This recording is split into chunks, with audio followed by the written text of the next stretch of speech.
नमस्कार, मैं राजनीता भाटी आप सभी का अपने YouTube चैनल पर स्वागत करती हूँ। गाइस देखिए, आज हम लोग पढ़ेंगे लॉ ऑफ टॉर्ट्स। हिंदी में बोलते हैं अपकृत्य विधि। अपकृत्य विधि में देखिए एक बहुत ही महत्वपूर्ण आपका टॉपिक है जिसका नाम है उपेक्षा, नेग्लिजेंस। तो गाइज आज इस वीडियो के माध्यम से मैं आप सभी को नेग्लिजेंस टॉपिक के बारे में समझाऊंगी। देखिए, law examination point of view और आपका कंपटीशन पॉइंट ऑफ व्यू, दोनों ही लिहाज से आपका ये टॉपिक नेग्लिजेंस बहुत ही महत्वपूर्ण है। तो गाइस देखिए, नेग्लिजेंस टॉपिक को स्टार्ट करने से पहले हम इसके कुछ पहलुओं को देख लेते हैं कि एग्जाम में इस टॉपिक को किस तरह से पूछा जाता है। तो देखिए, क्वेश्चन है आपका, जो सवाल है जो एग्जाम में आएगा वो किस तरह से आएगा कि व्हाट इज नेग्लिजेंस, उपेक्षा क्या है, एक्सप्लेन इंग्रेडिएंट्स और असेंशियल एलिमेंट्स ऑफ नेग्लिजेंस, उपेक्षा के आवश्यक तत्वों का वर्णन कीजिए या उपेक्षा के आवश्यक तत्वों की व्याख्या कीजिए with the help of decided cases, महत्वपूर्ण वादों की सहायता से। तो एक क्वेश्चन आपका फॉर्मेट जो है वो इस तरह का बनता है कि नेग्लिजेंस क्या है और नेग्लिजेंस के कुछ आवश्यक तत्वों का महत्वपूर्ण केसों को डिस्कस करते हुए, महत्वपूर्ण वादों को डिस्कस करते हुए आप व्याख्या कीजिए। तो इसमें जो आपका ये व्हाट इज नेग्लिजेंस, तो गाइस ये जो व्हाट है वो व्हाट आपका बहुत ही एक ब्रॉड स्कोप है इसका। जैसे अगर व्हाट आता है कि व्हाट इज नेग्लिजेंस या उपेक्षा क्या है, तो इसमें आपको पहले मीनिंग डालना होगा, फिर डेफिनेशन, और अगर उस टॉपिक की कोई थ्योरी है, उस टॉपिक का कोई सिद्धांत है, तो वो सिद्धांत भी आप अपने आंसर में लिखोगे।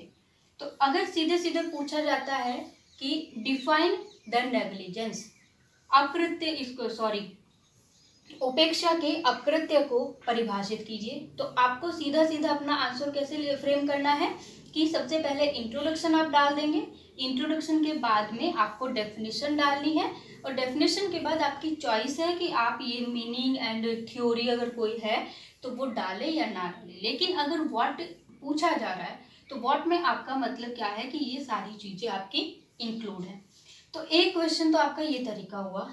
और गाइज दूसरी बात आपको ध्यान रखनी है कि ये जो क्वेश्चन है ये इस तरह से हमारा ये हो गया सीधे सीधे, जिसको हम बोलते हैं डायरेक्ट क्वेश्चन। तो डायरेक्ट क्वेश्चन अगर आता है तो वो इसी तरह से आएगा। लेकिन कभी कभी क्या होता है कि एग्जाम में स्टूडेंट के माइंड को डाइवर्ट करने के लिए जो एग्जामिनर्स होते हैं हमारे, वो इनडायरेक्टली क्वेश्चन पूछते हैं। तो इनडायरेक्टली क्वेश्चन आपका इस नेग्लिजेंस टॉपिक से आया है, तो आपको इसकी पहचान कैसे करनी है, तो उसका तरीका आप लोग सीख लीजिए कि देखिए इसका एक कीवर्ड है। कोई भी क्वेश्चन अगर आता है उसमें आपको कीवर्ड की पहचान करनी है। तो नेग्लिजेंस का क्वेश्चन है, मतलब उस क्वेश्चन में पर्टिकुलर उस सवाल में आपका नेग्लिजेंस है, इसकी पहचान आप कैसे करेंगे कि उसमें आपका कहीं ना कहीं एक शब्द होगा breach of duty to take care, सावधानी बरतने के कर्तव्य का उल्लंघन, या फिर फेलियर ऑफ ड्यूटी, जो कर्तव्य है उस कर्तव्य की असफलता। तो आपका कोई भी क्वेश्चन हो, चाहे वो पैसेज की फॉर्म में हो, कुछ आपका प्रॉब्लमेटिक हो, कुछ समस्या आपको दे दी है, कोई आपकी केस स्टडी दे दी है, तो उसमें आपको सिर्फ कीवर्ड्स की पहचान करनी है।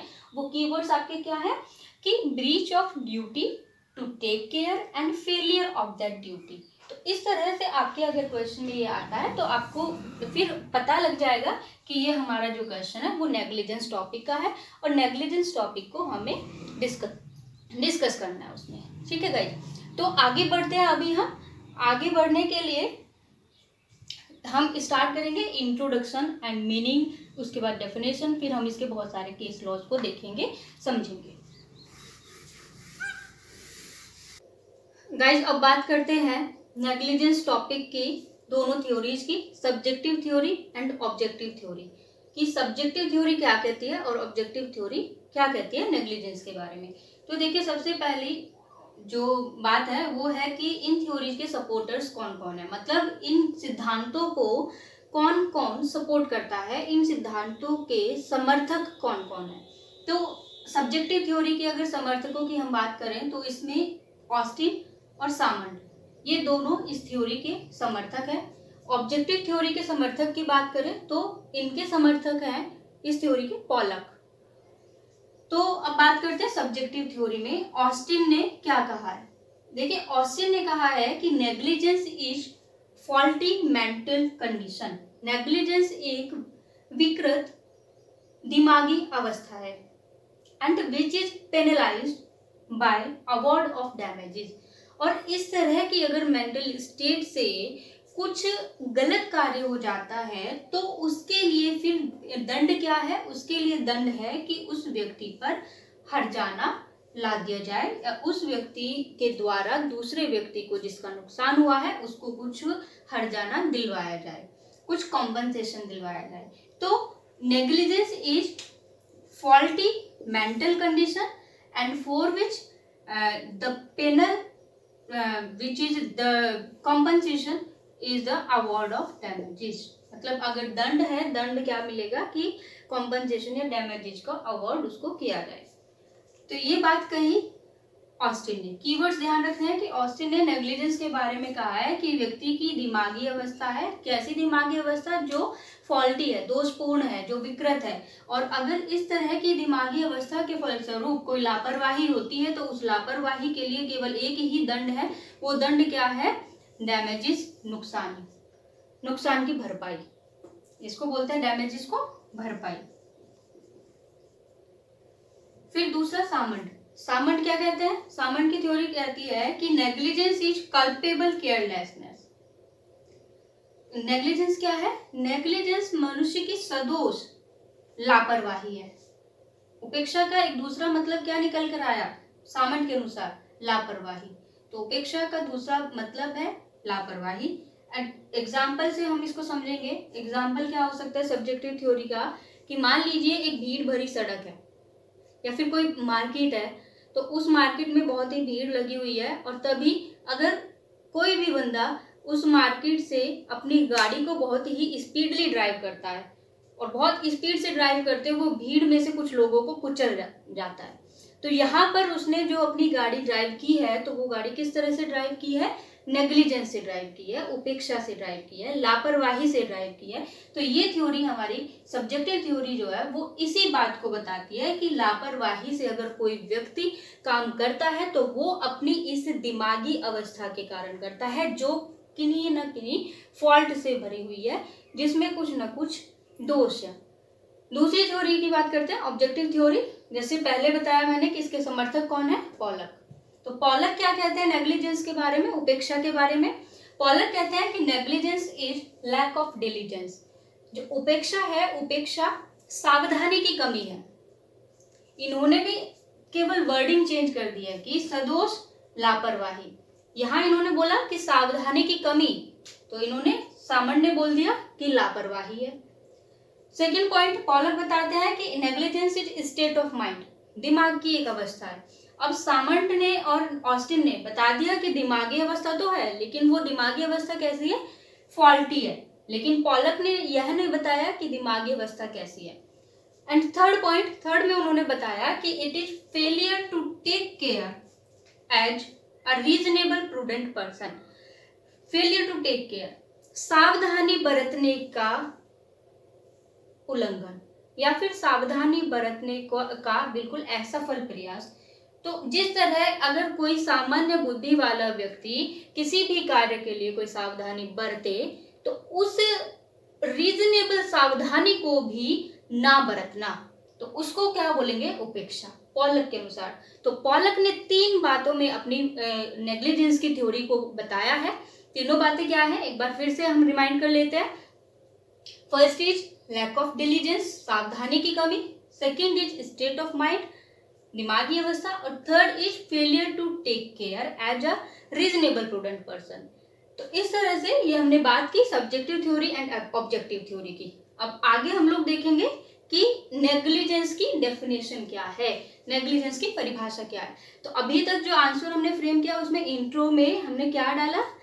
पहले थोड़ा सा बताया टॉपिक के बारे में, फिर उसकी दोनों थ्योरीज बताई। अभी हम लोग बात करेंगे डेफिनेशन की कि नेग्लिजेंस की डेफिनेशन क्या है। गाइस देखिए, इंट्रोडक्शन देखते हैं। जब भी आप अपने आंसर को लिखोगे तो उसमें इंट्रोडक्शन कैसे लिखेंगे?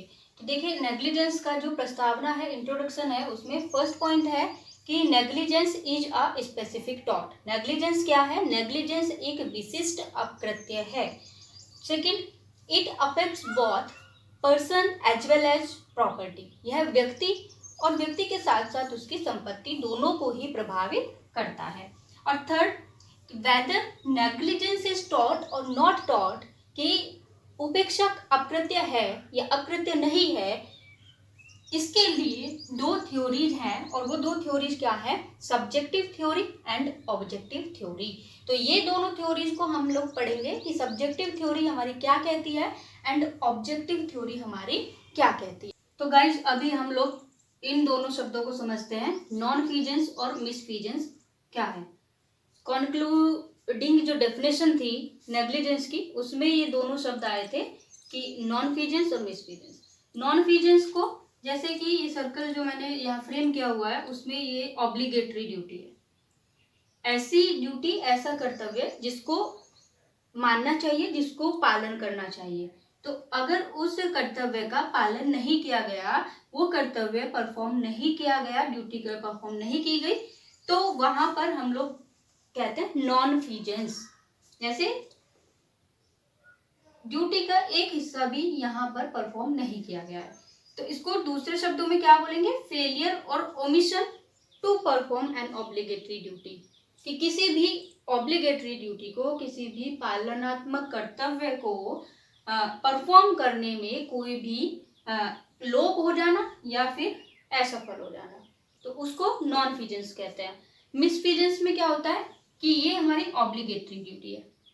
अब इस पूरी ड्यूटी का एक छोटा सा हिस्सा ये हमने परफॉर्म कर दिया, लेकिन बाकी ड्यूटी परफॉर्म नहीं की। मीन्स पार्शियली परफॉर्म किया एंड पार्शियली परफॉर्म नहीं किया। तो इसको बोलेंगे दूसरे शब्दों में improper performance of some lawful act. किसी भी विधिपूर्ण कार्य का आधा अधूरा पालन, तो उसको हम बोलेंगे मिसफीजेंस। चलिए, इसको हम एक एग्जाम्पल से समझते हैं। अभी मौजूदा परिस्थितियों में जैसे लॉकडाउन चल रहा है, तो लॉकडाउन में जो हेल्थ मिनिस्ट्री है या जो हमारी सेंट्रल गवर्नमेंट है, उसने कुछ गाइडलाइंस निकाली हुई हैं। तो जो मेन गाइडलाइंस है वो क्या है कि सोशल डिस्टेंसिंग मेंटेन करके रखनी है, और आपको मास्क लगा कर घर से बाहर निकलना है। तो अभी दो हम ये ड्यूटीज लेते हैं कि एक तो मास्क लगाकर घर से बाहर निकलना है, और सोशल डिस्टेंसिंग, फिजिकल डिस्टेंसिंग, 2 गज की दूरी जिसको मोदी ने कहा, तो वो हमको मेंटेन कर दी है। तो अभी ये दो ड्यूटीज हैं। अब मान लीजिए हम घर से बाहर निकले, ना ही हमने मास्क लगाया हुआ है, हमने सीधे अपने फ्रेंड से जाके हैंडशेक किया, तो इसका मतलब वहां हमने अपना जो 2 गज की दूरी वाला जो फंडा था वो भी फॉलो नहीं किया, वो ड्यूटी भी फॉलो नहीं की। तो कोई भी ड्यूटी हमने यहाँ फॉलो नहीं की है, तो वहां पर क्या होगा? In legal language nonfeasance. अगर मान लीजिए मास्क हमने लगाया हुआ, मास्क लगाकर घर से बाहर निकले हैं, लेकिन फ्रेंड से जाके हैंडशेक कर लिया, तो वहां क्या हुआ कि एक ड्यूटी तो हमने फॉलो की है, लेकिन जो दूसरी ड्यूटी है कि 2 गज की दूरी मेंटेन करके रखनी है, वो ड्यूटी हमने फॉलो नहीं की है, तो उसको हम लोग बोलेंगे मिसफीजेंस। तो आई होप इस एग्जाम्पल के द्वारा आपको समझ आया होगा इन दोनों टर्म्स का मीनिंग कि नॉन फीजेंस क्या होता है एंड मिसफीजेंस क्या होता है। अब इसके बाद में हम लोग डिस्कस करेंगे essential elements of the tort of negligence, या फिर ingredients of the tort of negligence. उपेक्षा के आवश्यक तत्व क्या हैं? तो गाइस, अब हम लोग बात करेंगे नेग्लिजेंस के टॉर्ट के एसेंशियल एलिमेंट्स की आवश्यक तत्व क्या है उपेक्षा के। तो आवश्यक तत्व क्या होते हैं, एसेंशियल एलिमेंट्स क्या होते हैं कि जब भी कोई वादी, प्लेंटिफ, कोर्ट में अपना सूट लेकर जाता है, अपना वाद दायर करता है कोर्ट में, तो वहां उसको कुछ चीजें होती हैं जो साबित करनी होती हैं कि हाँ, डिफेंडेंट ने, प्रतिवादी ने मेरे खिलाफ यह अपकृत्य किया है। तो जिन एसेंशियल एलिमेंट्स के जरिए वादी उस पर्टिकुलर टॉर्ट को कोर्ट में साबित करता है, उन्हीं को हम बोलते हैं essential elements of that particular tort. तो नेग्लिजेंस जो टॉर्ट है उसके एसेंशियल एलिमेंट्स को हम लोग डिस्कस करेंगे। तो जो फर्स्ट एलिमेंट है इसका कि defendant has legal duty to take care towards the plaintiff, कि जो प्रतिवादी है, प्रतिवादी या फिर इसको प्रतिवादी को हम लोग कह सकते हैं tort feasor. Tort feasor means अपकृत्यकर्ता, रॉन्ग डूअर, जिसने गलत कार्य किया है, जिसने अपकृत्य किया है।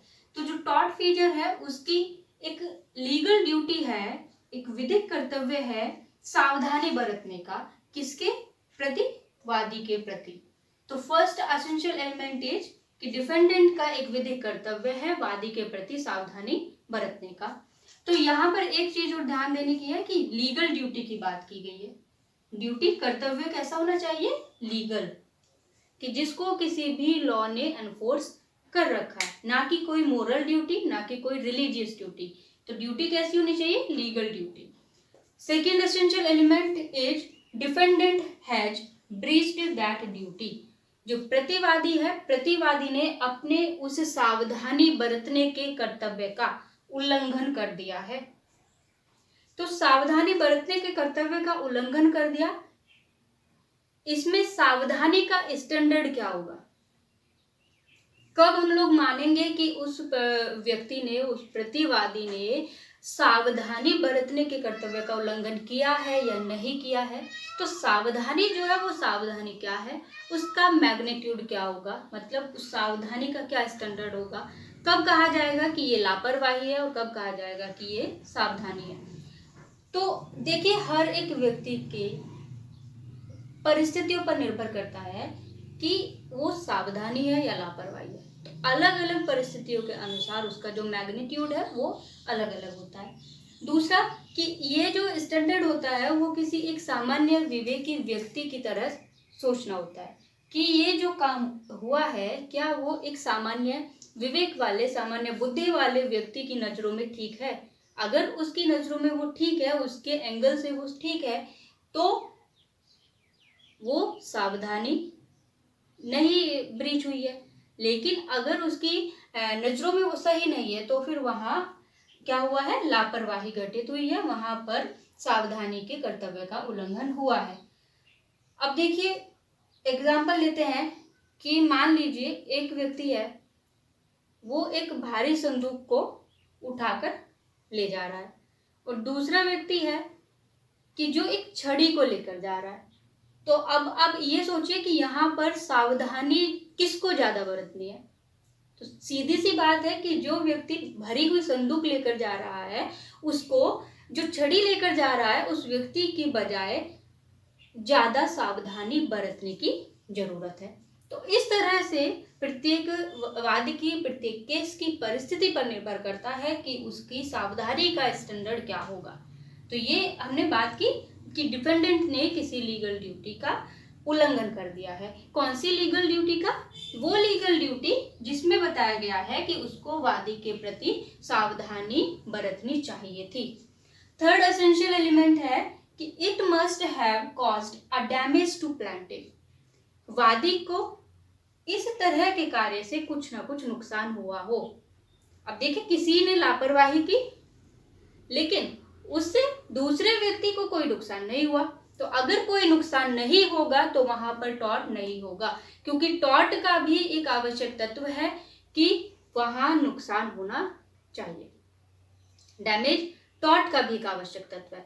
तो इसीलिए किसी भी टॉर्ट को होने के लिए सबसे महत्वपूर्ण जो बात है वो है नुकसान, कि नुकसान होना चाहिए, डैमेज होना चाहिए। तो यही बात की कही गई है तीसरे एसेंशियल एलिमेंट में कि अगर प्लेंटिफ को, वादी को डिफेंडेंट के उस कार्य से कोई नुकसान हुआ है तो वह टॉर्ट ऑफ नेग्लिजेंस होगा। तो अभी फिर से आप लोग रिमाइंड कर लीजिए, 3 आवश्यक तत्व आपको लिखने हैं। पहला लिखना है सावधानी बरतने का कर्तव्य, दूसरा है आपका कर्तव्य का उल्लंघन और तीसरा है कि कर्तव्य के उल्लंघन के फलस्वरूप नुकसान। नुकसान किसको हुआ है, वादी को हुआ है जो कोर्ट में वाद दायर कर रहा है। तो देखिए एक चीज और है कि जो थर्ड आपका डैमेज है, नुकसान वाला जो एसेंशियल एलिमेंट है, इससे आपकी एक डॉक्ट्रिन और निकल कर आती है जिसका नाम है doctrine of race Ipsa लॉक्विटर। Hindi में इसको बोलते हैं कि घटना स्वयं बोलती है। तो रेस इप्सा लोक्विटर, घटना स्वयं बोलती है, the things speaks for itself, ये वाली डॉक्ट्रिन को भी आपको इसी में थर्ड में ही मेंशन करना होगा। तो थर्ड इस डॉक्ट्रिन को, ये जो डॉक्ट्रिन है रेस इप्सा लोक्विटर, इसको हम एक अलग वीडियो के माध्यम से देखेंगे। शॉर्ट वीडियो उस पर मैं बना दूंगी रेस इप्सा लोक्विटर पर, तो आप वहां से इसको रेफर कर सकते हैं। तो ये आपका एसेंशियल एलिमेंट्स हुआ। आई होप आपको ये समझ आया होगा। अब इसके बाद में हम लोग आगे बढ़ते हैं केस लॉ की तरफ, कि नेग्लिजेंस के केस लॉज क्या क्या हैं, क्या क्या केस आए थे नेग्लिजेंस के, और कोर्ट की तरफ से क्या क्या जजमेंट उनमें रहे।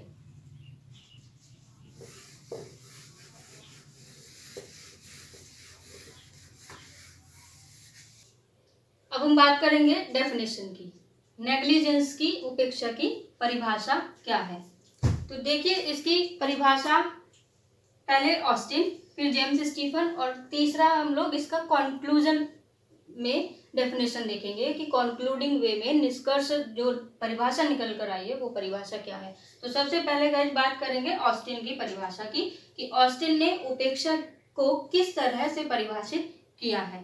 तो ऑस्टिन कहते हैं कि negligence is breaking of positive duty, उपेक्षा कर्तव्य का उल्लंघन है। उपेक्षा क्या है? कर्तव्य का उल्लंघन। तो ऑस्टिन की डेफिनेशन में सिर्फ एक कीवर्ड आपको ध्यान रखना है कि breaking of duty. Next definition James Stephen. तो जेम्स स्टीफन ने कहा है नेग्लिजेंस के बारे में कि नेग्लिजेंस इज ओमिशन। नेग्लिजेंस, उपेक्षा एक लोप है, ओमिशन है। किसका लोप है? टू परफॉर्म अ ड्यूटी, किसी भी कर्तव्य को परफॉर्म करने का, किसी भी कर्तव्य को निभाने का। अब वो कर्तव्य कैसा होना चाहिए, कैसी duty? Which is imposed by law, मतलब जिसको विधि के द्वारा आरोपित किया गया हो। तो जेम्स स्टीफन की परिभाषा की अगर हम लोग बात करें तो उनकी परिभाषा क्या है कि negligence is omission to perform a duty and that duty is imposed by law. उपेक्षा किसी भी विधिक कर्तव्य को निभाने का लोप है। अब कंक्लूजन में हम लोग देखेंगे कि इन कंक्लूडिंग वे नेग्लिजेंस की परिभाषा क्या निकल कर आई, कि negligence is an act of either nonfeasance और मिसफिजेंस। अब ये दो नए शब्द हमारे सामने आए हैं, नॉन-फिजेंस और मिसफिजेंस। तो नॉन-फिजेंस क्या है और मिसफिजेंस क्या है, इन दोनों शब्दों को समझना बेहद जरूरी है। तो तीनों परिभाषा आपको डालनी है। इसके अलावा जो पॉलक ने डेफिनेशन बताई थी, हम लोगों ने इंट्रोडक्शन में जिसको डिस्कस किया है, वो पॉलक की डेफिनेशन को भी आप यहाँ मेंशन कर सकते हो। तो अभी बात करेंगे कि नॉन फिजेंस क्या है और मिसफिजेंस क्या है। गाइस अभी डिस्कस करते हैं डोनोग वर्सेस स्टीवेंसन केस को। तो ये केस आया था हमारा 1932 में। फैक्ट और प्रिंसिपल। फैक्ट देख लेते हैं। One took his girlfriend to cafe. They ordered ginger beer in the cafe, and ginger beer was served in dark opaque glass closed with metal cap. Nobody could impact the contents in the bottle. Decomposed body of snail was found in the bottle. So the girl was attacked with gastroenteritis disease and she filed a suit against the manufacturing company. तो fact हमारे क्या हुए कि एक व्यक्ति था जो अपनी गर्लफ्रेंड को एक कैफेटेरिया में लेकर गया। तो कैफेटेरिया में उन्होंने वहाँ जिंजर बियर ऑर्डर किया। जिंजर बियर को एक ऐसी बॉटल में सर्व किया गया था कि जिसमें अंदर का कंटेंट नहीं विजिबल था, दिखाई नहीं दे रहा था। तो उसमें एक घोंगे की डिकम्पोज्ड बॉडी निकली, जिसके फलस्वरूप जो लड़की थी उसको गैस्ट्रोएंटेराइटिस एक बीमारी हो गई, पेट में उसे इन्फेक्शन हो गया। तो इसीलिए उसने मैन्युफैक्चरिंग कंपनी के खिलाफ सूट फाइल किया डैमेजेस के लिए, हर्जाने के लिए। तो आप किसको याद रखने के लिए इस तरह से एक छोटा सा डायग्राम भी ड्रॉ कर सकते हैं कि ये बॉटल है, बॉटल में जिंजर, तो जिंजर बियर बॉटल केस है डोनोग वर्सेस स्टीवेंसन का। प्रिंसिपल की बात करते हैं। प्रिंसिपल क्या निकल कर आया, तो हाउस ऑफ लॉर्ड्स में लॉर्ड एटकिन जज थे। Lord Atkin. तो लॉर्ड एटकिन ने नेबर प्रिंसिपल को इसी केस में एमर्ज किया था। तो नेबर प्रिंसिपल क्या कहता है कि a person should take reasonable care to avoid acts और omissions that he she can reasonably foresee as likely to cause injury to the neighbor। कि किसी भी व्यक्ति को या आपको इतनी रीजनेबल केयर बरतनी चाहिए, इतनी सावधानी बरतनी चाहिए कि जिस कार्य से आपको लगता है आप पहले से फोर्सी कर सकते हैं, पूर्वानुमान लगा सकते हैं कि इस कार्य से मेरे पड़ोसी को या किसी दूसरे व्यक्ति को इंजरी होगी, नुकसान होगा, तो उस कार्य को आप क्या कर सकते हैं, अवॉइड कर सकते हैं। रीजनेबल केयर बरत के युक्त आप सावधानी बरत के उसको अवॉइड कर सकते हैं। तो ये सिद्धांत हमारा लॉर्ड एटकिन ने डोनोग वर्सेस स्टीवेंसन केस में दिया था, और जो लड़की थी उसको भी डैमेजेस मैन्युफैक्चरिंग कंपनी की तरफ से प्रोवाइड कराया गया। तो इस तरह से आपको ये डोनोग वर्सेस स्टीवेंसन केस को डिस्कस करना है। तो गाइस बाकी के जो केसेस हैं 5 to 6 केसेस हैं जो आपके इस टॉपिक के पॉइंट ऑफ व्यू से इम्पोर्टेंट है, तो उसको हम लोग या तो एक दूसरी वीडियो में आपका case law on the negligence इस टॉपिक, इस नाम से वो टॉपिक होगा, तो उसमें उनको केसेस को कवर करा दिया जाएगा। तो आई होप जितना अभी इस वीडियो के माध्यम से मैंने नेग्लिजेंस टॉपिक के बारे में बताया आपको वो समझ आया होगा। आप बार बार ये वीडियो देखिए और देख करके आप नोट्स अपना तैयार कर लीजिए। तो फिर से गाइज आप इसको रिवाइज जरूर कीजिएगा। Thank you so much.